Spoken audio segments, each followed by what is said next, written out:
Break બાદ સમાચારોમાં આગળ વાત કરીએ। પ્રધાનમંત્રી મોદી આવતીકાલથી 2 દિવસીય અમદાવાદના પ્રવાસે છે। તેમના 2 દિવસીય પ્રવાસની તૈયારીને અંતિમ ઓપ આપવામાં આવી રહ્યો છે। રાજ્ય પોલીસ પ્રધાનમંત્રી મુલાકાત સ્થળે તૈનાત છે, જેમાં મહિલા પોલીસ, એસઆરપી અને સ્થાનિક પોલીસનો બંદોબસ્ત ગોઠવાયો છે।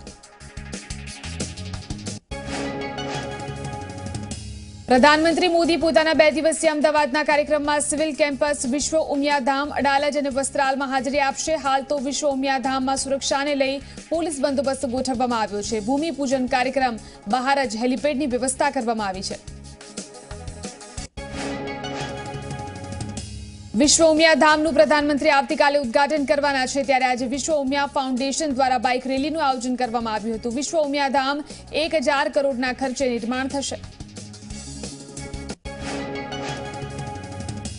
આ રેલીનું પ્રસ્થાન મંદિરને 51 કરોડનું દાન આપનાર મુખ્ય દાતા નારાયણ પટેલ અને મંગળ પટેલે કરાવ્યું હતું। તેમની સાથે વિજાપુરના ધારાસભ્ય રમણ પટેલ પણ જોડાયા હતા।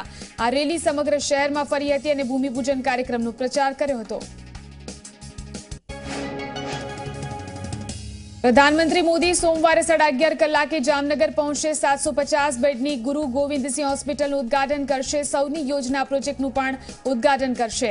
જામનગરમાં મોદી જનસભાને સંબોધન કરશે। બપોર બાદ પ્રધાનમંત્રી પહોંચશે અમદાવાદ, વિશ્વ ઉમિયાધામ સંકુલનું ભૂમિપૂજન કરશે। વસ્ત્રાલ ખાતે મેટ્રો પ્રોજેક્ટનું ઉદ્ઘાટન કરશે। મેટ્રોમાં પ્રધાનમંત્રી સવારી કરશે। જૂનાગઢના મિની કુંભમાં શ્રદ્ધાળુઓનો જમાવડો જોવા મળ્યો। મોટી સંખ્યામાં સાધુ સંતોની ઉપસ્થિતિ જોવા મળી। દર્શન માટે ભક્તોની ભારે ભીડ જામી। જૂનાગઢના મિની કુંભના મેળાનો સોમવારે અંતિમ દિવસ છે। આજે ધર્મસભા યોજાશે। આજની ધર્મસભામાં મોરારી બાપુ, મહામંડલેશ્વર, કૈલાશ નંદજી હાજર રહેશે। આરતી બાદ શ્રદ્ધાળુઓ માટે લેઝર શો યોજાશે। રાત્રિ દરમિયાન ભવ્ય લોક ડાયરાનું પણ આયોજન કરવામાં આવ્યું છે। આ ડાયરામાં ગીતા રબારી, બિરજુ બારોટ, ભીખુદાન ગઢવી રંગત જમાવશે। જામનગરમાં સૌની યોજના હેઠળ આખરે રણજીત સાગર ડેમમાં નર્મદાના નીર પહોંચ્યા। કેબિનેટ મંત્રી આરસી ફળદુએ નીરના વધામણા કર્યા। તો પ્રધાનમંત્રી મોદી 4 માર્ચે તેનું લોકાર્પણ કરશે। લોકાર્પણ બાદ જામનગરની જનતાની પાણીની સમસ્યા ઉપર પૂર્ણ વિરામ લાગશે। ઊંઝાના પૂર્વ ધારાસભ્ય નારાયણ પટેલે શંકરસિંહ વાઘેલા સાથેની મુલાકાતને ઔપચારિક મુલાકાત ગણાવી છે। સાથે જ વર્ષો જૂના મૈત્ર હોવાથી મારા ઘરે આવ્યા હતા તેમ તેમને જણાવ્યું।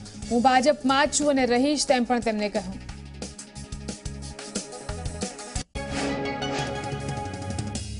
સુરતના મોટા વરાછામાં સુદામા ચોકમાં સાંજે 5 કલાકે લોક અધિકાર સભા યોજાશે। હાર્દિક પટેલ આ સભામાં હાજરી આપશે। આ સભામાં પાટીદાર આંદોલનકારીઓ પરના કેસ પરત ખેંચવા માંગ કરાશે। આ સાથે અલ્પેશ કથિરિયાની જેલ મુક્તિ તેમજ ખેડૂતોના દેવા માફીની માંગ કરાશે।